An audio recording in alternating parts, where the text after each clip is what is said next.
कांग्रेस ने जो घोषणा पत्र बनाया है उसमें भी मुस्लिम लीग की छाप है। जब चुनाव इधर उधर खिसकता है और मोदी जी को पसीने आने लगते हैं तो वो चुनाव को जिन्ना पे ले जाएंगे, पाकिस्तान पे ले जाएंगे, मुस्लिम लीग पे ले जाएंगे। मोदी जी ने अभी कहा कि पहले शिकायतें लेकर दूसरे देश जाते थे, अब हमारे पास आते हैं कि शिकायतों का समाधान करवाइए, युद्ध रुकवाइए। तो ऐसा मोदी जी ने झूठे वीडियो बनाए थे कि पापा मोदी जी ने जो है कौन सा रशिया का युद्ध रुकवा दिया। वो समय भी आने वाला है प्रवीण जी के न भारतीय जनता पार्टी के प्रत्याशी को, चाहे वो राम हो चाहे हेमा मालिनी हो, लोग गांवों में भी नहीं घुसने देंगे। हम तुम्हारा स्वागत हो, सलमान खान कहते हैं ना, स्वैग से करेंगे सबका स्वागत। आज हम तुम्हारा स्वागत ऐसा स्वैग से करेंगे कि तुम्हारे जैसा तानाशाह याद रखेगा कि इस देश के गांव का किसान क्या होता है, इस देश का नौजवान क्या होता है। नमस्कार, मैं हूं प्रवीण गौतम। दोस्तों, तमाम टीवी चैनलों के सर्वे दिखाते हैं कि वक्त के साथ उत्तर प्रदेश में इंडिया गठबंधन का ग्राफ लगातार ऊपर जा रहा है, वोट शेयर में बढ़ोतरी हो रही है। जयंत चौधरी के साथ आने के बाद बीजेपी को उम्मीद थी कि पश्चिम उत्तर प्रदेश में मामला एक तरफा हो जाएगा, लेकिन पश्चिम उत्तर प्रदेश की कई सीटों पर बीजेपी के लिए हालात बेहद मुश्किल हैं। उम्मीदवारों का जगह जगह विरोध हो रहा है। आखिरकार ऐसा क्यों है? जाट समाज और किसान समाज किसकी तरफ जाएगा? इस पूरे मुद्दे पर चर्चा के लिए हमारे साथ चौधरी चरण सिंह की असल पार्टी लोकदल के अध्यक्ष सुनील सिंह हैं। सुनील सिंह जी, बहुत बहुत स्वागत है पब्लिक मीटर पर आपका। जी नमस्कार। सुनील सिंह जी, क्या लगता है आपको, पश्चिम उत्तर प्रदेश में जाट समाज किसकी तरफ जाएगा? जयंत चौधरी दावा करते हैं कि मामला एक तरफा है, बीजेपी ने जिस तरह सम्मान दिया है उसके बाद कोई टक्कर नहीं है, धरातल पर उम्मीदवारों का विरोध हो रहा है। आखिरकार ऐसा क्यों है? देखिए प्रवीण जी, मैंने पहले भी आपके चैनल पर इंटरव्यू में बताया था लगभग 10-15 दिन पहले कि जैन जी के साथ जो वोट है वो वोट है जो किसान आंदोलन का भारतीय जनता पार्टी के विरोध का वोट था, जब वो नहीं गए थे। और जैन जी भले ही चले गए हो भारतीय जनता पार्टी के साथ, लेकिन वो वोट कभी जाने वाला नहीं है, क्योंकि वो वोट जानता है कि 800 से ज्यादा किसानों की हत्या की गई है सरकार द्वारा। किसान अपनी मांग एमएसपी की मांग रहा है, सड़कों पर बैठा है, आज भी शंभू बॉर्डर पर बैठा है, पहले 11 महीने बैठ के गया, 800 से ज्यादा किसानों की हत्या करी इस सरकार के द्वारा। तो चौधरी चरण सिंह जी को भारत रत्न का जो एक करा है उसके लिए हमने धन्यवाद दिया, लेकिन हम सरकार का साथ नहीं दे सकते, क्योंकि आज की तारीख में जिस तरह से किसानों के साथ हुआ, इसके बाद में जैन जी भले ही चले गए हों, लेकिन कोई वोट उनके साथ जाने वाला नहीं है। भारतीय जनता पार्टी को जाट समाज और किसान समाज किसकी तरफ जा रहा है? देखिए प्रवीण जी, पहले भी मैंने कहा था कि जाट समाज और किसान समाज जो है वो पूरी की पूरी तरह विपक्ष में लड़ने वाला समाज है। चौधरी चरण सिंह ने इनको इतना लड़ना सिखाया है, विपक्ष में रहकर लड़ने वाला समाज है, और ये समाज पूरी तरह इंडिया गठबंधन के साथ है। पूरी तरह जैन जी भले ही चले गए हो, पर पहले भी मैंने कहा था कि जैन जी के जाने से भारतीय जनता पार्टी को कोई फायदा नहीं होगा, और यही आपको देखने को मिला सहारनपुर की रैली में। सहारनपुर की रैली में जैन जी को बुलाया भी नहीं गया, जैन जी को हटाया गया, चाहे सहारनपुर की रैली हो चाहे योगी जी उनके यहाँ करने गए हो, उस रैली में जैन जी को इन्वाइट भी नहीं किया गया। तो जो जिस तरह का चल रहा है, उनको समझ में आ गया कि जैन जी के जाने से कोई फायदा नहीं होगा। आज भारतीय जनता पार्टी भी एहसास कर रही है कि जैन से कोई फायदा नहीं हुआ और उनका भयंकर विरोध है। और मैंने पहले भी आपके चैनल के माध्यम से कहा था कि यह चुनाव देश का ऐतिहासिक चुनाव है जो हो रहा है। भारतीय जनता पार्टी कुछ भी कर ले, लेकिन ये किसान वोट इस बार उसको मिलने वाला नहीं है। ये किसान वोट बैंक इस बार भाजपा को हटाने के लिए है, और ये पूरी तरह से भारतीय जनता पार्टी को जहां से कहते हैं कि जयंत चौधरी को उतना मान सम्मान नहीं मिल रहा जितना अखिलेश यादव के साथ मिलता था, और रैलियों में नहीं बुलाया जा रहा। लेकिन प्रधानमंत्री ने एक रैली में जयंत भाई कहकर संबोधित किया और कहा कि जयंत भाई जब संसद में बोल रहे थे तो विपक्ष के नेताओं ने बोलने नहीं दिया जब चौधरी चरण सिंह पर बोल रहे थे। तो प्रधानमंत्री अगर भाई कहकर बुलाते हैं तो क्या मान सम्मान नहीं है? देखिए, उसी रैली में हमने देखा था कि उस रैली में 2 फोटो थी मेरठ की रैली में, एक नरेंद्र मोदी जी की और दूसरी चौधरी चरण सिंह जी की। चौधरी चरण सिंह जी का फोटो था, और जैन जी को जो प्रधानमंत्री जी को हल दिया गया उसमें भी आखिर में कहीं छुलाने के लिए दूर से छुलाया गया। जैन जी की कुर्सी भी बहुत पीछे डाली गई थी, जिस तरह उनको सम्मान मिलना था वो नहीं दिया गया था। भले ही प्रधानमंत्री जी जब 2014 की शुरुआत करते हैं मेरठ से, तो चौधरी चरण सिंह की सौगंध से करते हैं 2014 में भी। तो आज उन्होंने भले ही जैन जी को भाई कह दिया हो, आज मतलब है तो जैन जी को भाई भी कह सकते हैं, लेकिन हकीकत यह है कि उन्होंने मेरठ की रैली में भी सम्मान नहीं दिया, उन्होंने आगे जो अमित शाह की रैली हुई उसमें भी सम्मान नहीं मिला, और नौबत यहां तक आ गई कि सहारनपुर और आगे उनके प्रत्याशी की बिजनौर रैली में उन्हें बुलाया नहीं गया। तो सम्मान का तो कोई प्रश्न नहीं है। क्या कमी रहेगी, क्या कमी रहेगी सम्मान में? देखिए, सम्मान में कमी ये रह गई है कि सम्मान जिस तरह से उनको कुर्सी, एक वो पार्टी के राष्ट्रीय अध्यक्ष हैं, जो कदाच भारतीय जनता पार्टी के प्रधानमंत्री का है, वही कद कहीं ना कहीं जयंत चौधरी का है। उनकी कुर्सी उनके बराबर में होनी चाहिए थी। भूपेंद्र सिंह जो है वो प्रदेश अध्यक्ष हो सकते हैं, लेकिन वो राष्ट्र के नेता नहीं है। आज भूपेंद्र सिंह कोई जाट के नेता नहीं हो सकते। तो जैन जी की कुर्सी प्रधानमंत्री जी के बगल में लगनी चाहिए थी, जैन जी का सम्मान होना चाहिए था। जब वो किसान माला पहन रहे थे तो वहां पे उन माला के अंदर जयंत चौधरी जी को साथ में लेना चाहिए था प्रधानमंत्री जी को, अगर वास्तव में किसान को सम्मान देते, जैन को सम्मान देते। लेकिन ना माला के अंदर, ना हल्क के अंदर, ना कुर्सी के अंदर, जिस तरह माला के अंदर तो राजनाथ सिंह और जेपी नड्डा भी नहीं आ पाते, तो जयंत चौधरी का नंबर कहां से आएगा? तो इसीलिए तो आज आप देख रहे हैं कि पूरा ठाकुर वोट बैंक पश्चिम में जो देख रहे हैं आपके राजनाथ सिंह को जिस तरह माला से हटाया, आज पूरे का पूरा ठाकुर लामबंद है, भारतीय जनता पार्टी के खिलाफ खड़ा है। तो जो अपमान इन्होंने किया है लोगों के नेताओं का, जो भी लोगों के अलग अलग वो हैं, धर्म के भी उनके थोड़े फॉलोअर हैं, तो आज निश्चित रूप से जान लीजिए कि वो आज शायद पूरा ठाकुर वर्ग को उन्होंने कसम खा ली है कि हम भारतीय जनता पार्टी को हराने के लिए वोट देंगे।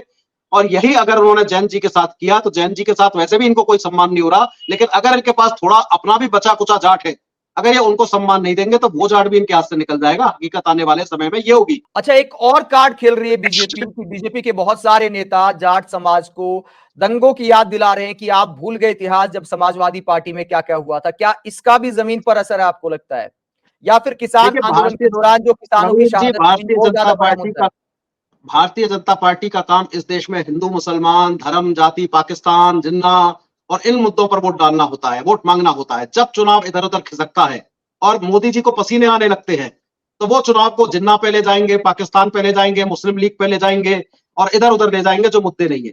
2014 में जिस तरह से दंगा हुआ था, जाट वर्सेस जो दंगा पश्चिम में हुआ था, उस दंगे का ये हुआ कि जो चौधरी चरण सिंह का एक समीकरण था वो पूरी तरह बर्बाद कर दिया गया पश्चिम उत्तर प्रदेश का, और भाजपा को उससे फायदा हुआ। और वो फायदा लेने के लिए ही वो दंगा कहीं ना कहीं भाजपा द्वारा ही प्रायोजित किया गया था। वो दंगा नहीं था, उसके पीछे भारतीय जनता पार्टी थी। पहले इन्होंने शेड्यूल कास्ट से दंगा कराना चाहा मुस्लिमों का, वो नहीं हो पाया, तो इन्होंने जाटों से 2014 में दंगा कराया। और वो दंगे का परिणाम ये हुआ कि दोनों समुदाय में खाई आई और उस खाई की वजह से दोनों समुदाय अलग हुए, जिसके कारण भारतीय जनता पार्टी को भयंकर फायदा हुआ। तो भाजपा का काम तो हमेशा अब उस दंगे को याद दिलाएगी। जहां अजीत सिंह जी ने पिछला चुनाव लड़ा, वो पूरी तरह उस खाई को पाटने के लिए मुजफ्फरनगर से लड़ा। आज बड़े शर्म की बात है कि जयंत चौधरी संजीव बालियान के लिए वोट मांग रहे हैं। किस मुंह से मांगेंगे? चौधरी साहब को मुजफ्फरनगर से चुनाव इसलिए लड़ना पड़ा था ताकि वो कम से कम वो दंगे की आग कम हो।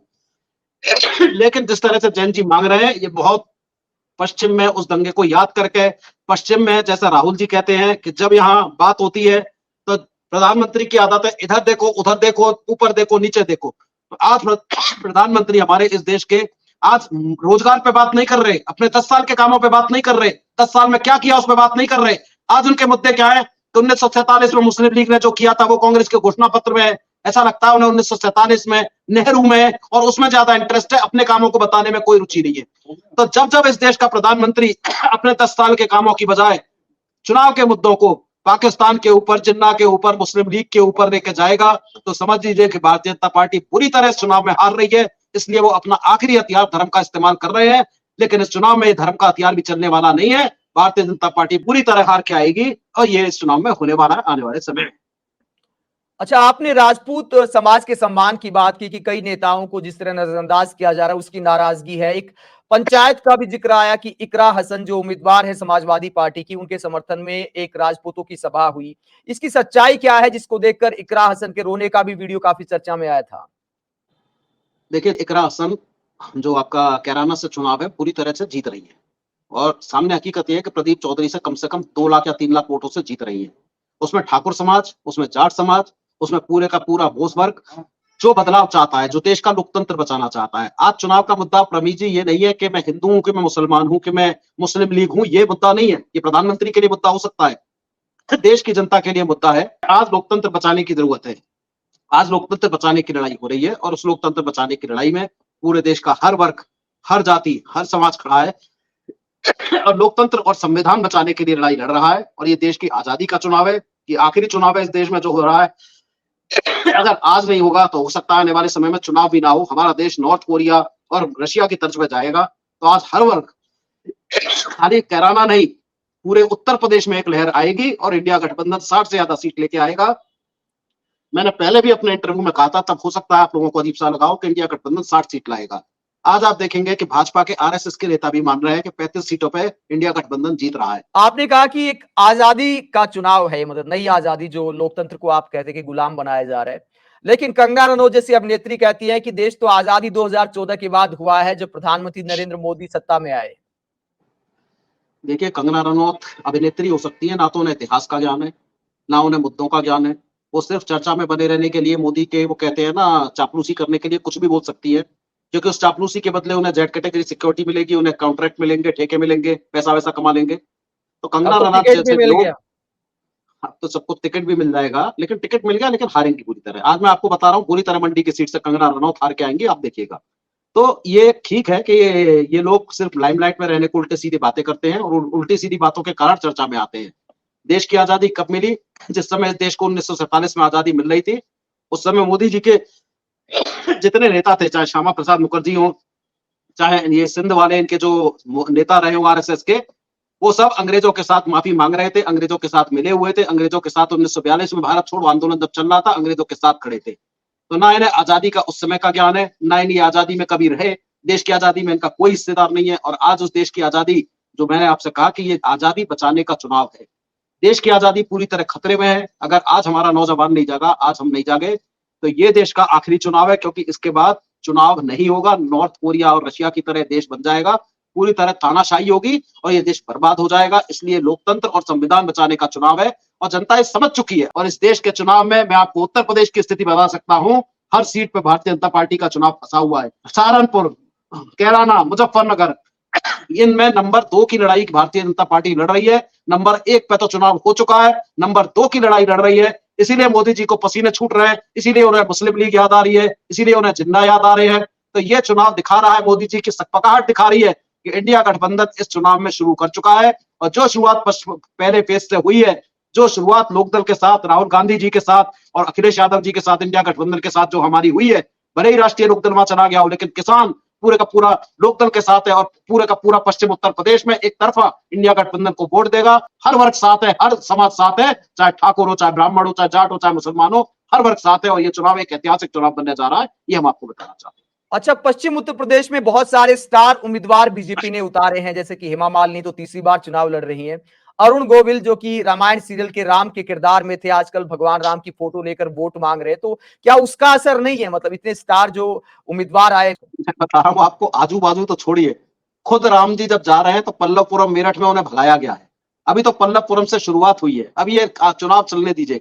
हो सकता है राम जी को कई क्षेत्रों में घुसने भी ना दिया जाए, जिस तरह हिसार में, जिस तरह हरियाणा में लोग गांवों में जाने का विरोध कर रहे हैं, वो समय भी आने वाला है प्रवीण जी के इन्हें भारतीय जनता पार्टी के प्रत्याशी को, चाहे वो राम हो चाहे हेमा मालिनी हो, लोग गांवों में भी नहीं घुसने देंगे।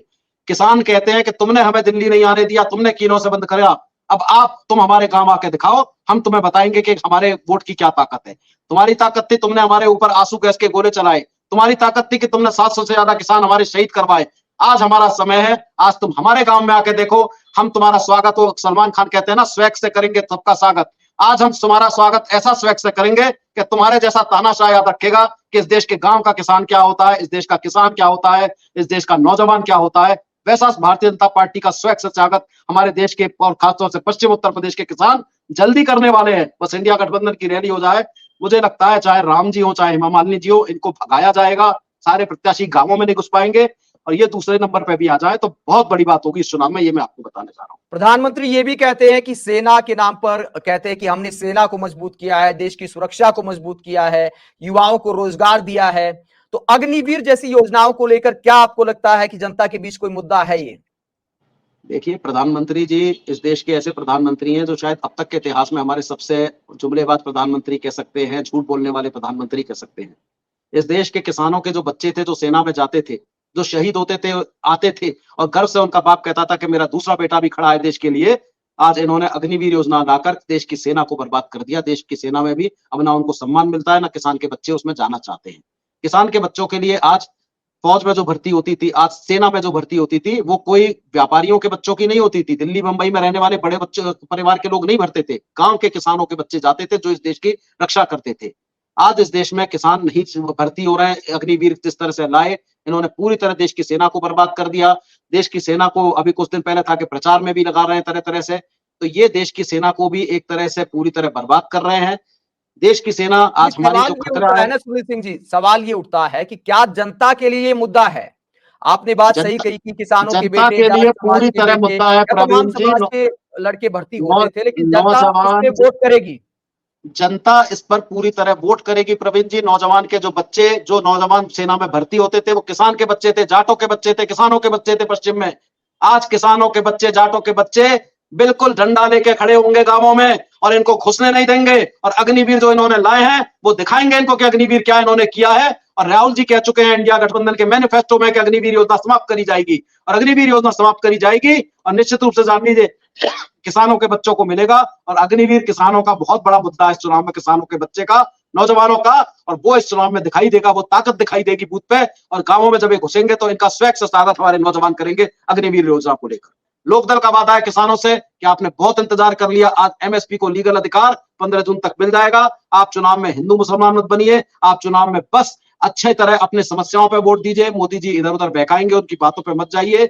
किसान अपने समस्याओं पर वोट दें, नौजवान अग्निवीर जैसी और रोजगार पर वोट दें। इस देश का ऐतिहासिक चुनाव हो रहा है और 4 जून को इंडिया गठबंधन की सरकार बन रही है और ये सरकार इस देश में ऐसा काम करेगी कि ये देश आगे बढ़ेगा, देश का व्यापार आगे बढ़ेगा, देश तरक्की करेगा। आज हम में सब कुछ है, बस एक नेतृत्व की कमी है। आज हमारे ही बच्चे अमेरिका जाके काम कर रहे हैं, आज हमारे ही लोग जाके एप्पल का मोबाइल डिजाइन करते हैं, हमारे ही लोग जाके नासा में डिजाइन करते हैं। हम अगर उन लोगों को अपने साथ काम कराएंगे तो वो दिन दूर नहीं कि आज हमारा एप्पल का मोबाइल भी हमारे यहाँ से बैठ के इंडिया में बनेगा। नासा से ज्यादा हम ताकतवर आज भी हैं और ज्यादा ताकतवर होंगे और सारे का सारा रोजगार हमारे यहाँ होगा। बहुत बड़ी ताकत है, नौजवान सबसे ज्यादा है पूरी दुनिया में, भारत में हम बहुत बड़ी ताकत है। सिर्फ नेतृत्व की कमी है और इस नेतृत्व की कमी के कारण हमने 10 साल बर्बाद कर लिए। जब दुबई आप पिछले कह रहे हैं नेतृत्व की कमी है, वो कह रहे डंका बज रहा है दुनिया में मोदी जी का। मोदी जी ने अभी कहा कि पहले शिकायतें लेकर दूसरे देश जाते थे, अब हमारे पास आते हैं कि शिकायतों का समाधान करवाइए, युद्ध रुकवाइए।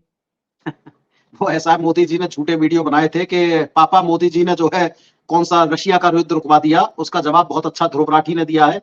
ध्रुव राठी जो दुनिया का बहुत बड़ा यूट्यूबर है, जर्मनी में रहता है, देशभक्ति के लिए देश आया है और आज वो भी बहुत अच्छी बातें बता रहा है। देश की जनता को सुनना चाहिए कि आज भारत का सारी दुनिया में नाम थूथू करा दिया है इस सरकार ने, भारत का नाम पूरी तरह खराब कर दिया है। जो भारत लोकतंत्र में पूरी दुनिया के सबसे बड़ा लोकतंत्र होता था, आज देश के मुख्यमंत्री गिरफ्तार करके, आज वर्तमान मुख्यमंत्री को गिरफ्तार करके बिना किसी सबूत के जिस तरह ये सरकार चल रही है तानाशाही की ओर, आज पूरे दुनिया में भारत का नाम खराब करके रख दिया इस सरकार ने। और ये तानाशाही की सरकार तो जा रही है और इस देश की तरक्की होगी, इस देश का नेतृत्व अच्छा होगा। नेतृत्व कमी के कारण 10 साल हम, जब मैंने आपसे कहा पिछले 20 साल में दुबई देखिए कहां से कहां तरक्की कर गया, एक रेगिस्तान से आप दुनिया की कितनी बड़ी इकोनॉमी बन गया।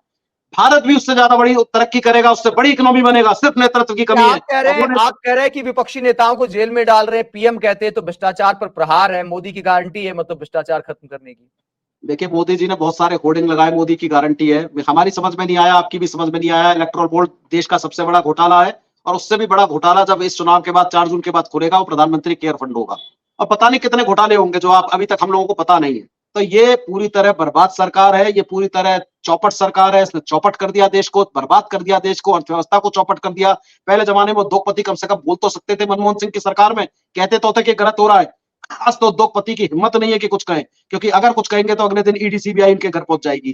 तो आज इस देश की संवैधानिक संस्थाओं को, बेचारों को, उनको भी परेशान कर रहे हैं, उनके ऊपर भी संकट है, लेकिन वो मजबूरी के कारण कर रहे हैं। हमें उनसे भी संवेदना है, वो नौकरी बचाने को कर रहे हैं। ऐसा केजरीवाल जी को भी गिरफ्तार करते हैं तो माफी मांगते हैं उनसे, कहते हैं मजबूरी है हमारी, हमारे पास ऑप्शन नहीं है।